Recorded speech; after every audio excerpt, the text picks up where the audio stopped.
Last year, we examined one of the most striking prokim in Tehillim, a Perek which is fraught with a tremendous degree of sorrow, a Perek that describes how Klal Yisrael were ravaged by the Umas Ha'olam, Perek Ayin Tes in Tehillim.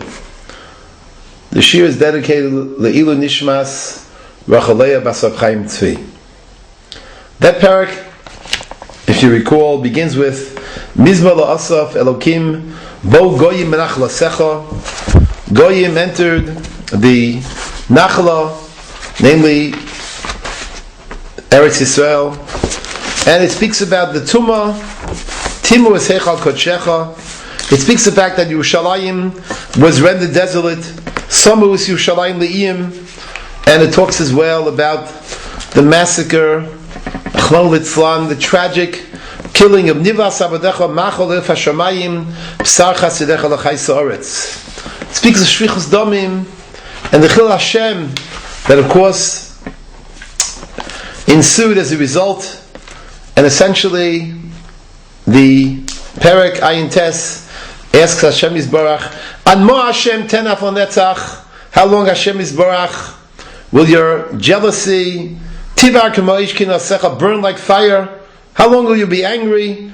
And we ask Hashem for Nekama, Shrei Chamoschel Agoyim Asher Lo Yidaucha Ki Achal Es Yaakov Es Naveu Hishamu. As well, there's a bakosha that Hashem Yisbarach should once again be reconciled with Am Yisrael.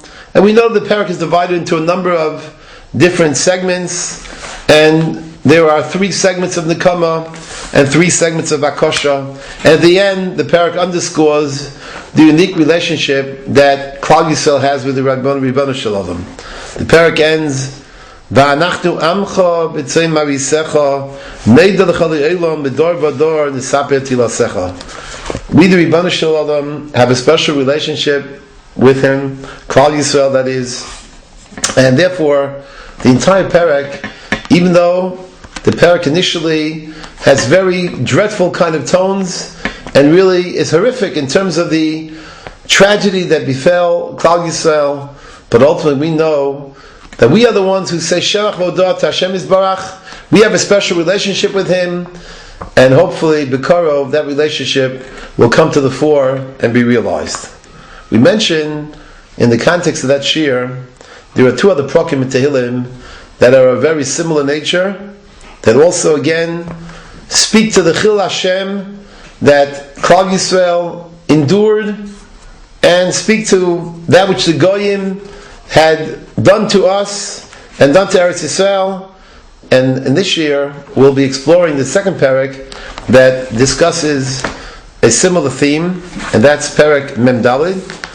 And Be'ez Hashem Yisbarach, Be'ez Hashem, in the near future, Li Neder, we'll also examine another Perek which also has a similar kind of theme. That's Pei, Tehillim Pei, number 80. Again, each one with their own structure, each one with its own thematic consistency, but the Mechaneh Meshutaf, the common core, the common denominator between all these prokim is this theme that we have mentioned in Ayin Tes. So this year we'll be exploring Tehillim Mem Daled, and first we'll read the Perek in Tehillim. You will, Mitzvah Hashem, have in front of you 2 different sheets. One is a schemata, and there are 2 schemata basically, but it's really one. The Perek is going to be divided either into 2 sections or into 5 sections, but really the 2 sections are 2 major segments, 2 major, shall we say, themes that we have here combined together in a unified kind of fashion. And then also on the second sheet, which is handwritten, you will see also a division of the Perek. On the one side you will see Aleph, on the other side you'll see Beis. And Aleph is entitled Or Panecha, Beis is entitled Panecha Tastir, and you'll see a parallel between the 2 tzdadim, the 2 sides, and Yes Hashem we're going to explain at some length. First we'll explore the Perek, both in terms of its overall, general kind of sense, and then of course we will explore some of the specifics of the particular Perek. First we're going to examine the Perek simply in terms of the nuts and bolts, if you will, just a simple pshat in the Perek. And the Perek begins, Lamatzeach livnei Korach mizmor.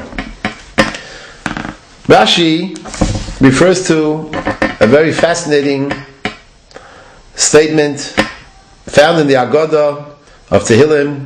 Rashi refers to that the Bnei Korach, Rashi says, Mikana talomed shayu medabrim Bnei Korach b'shul doros haboyim achareim. That the Bnei Korach are speaking to the future generations. She'ilu b'shvil atzmam, had they been speaking for themselves, lo yalehem lomar, they would not have said what the pasuk says in the second pasuk. The second pasuk says, Elokim bi'ozneinu shamanu, Hashem, with our ears we've heard, Avoseinu sipru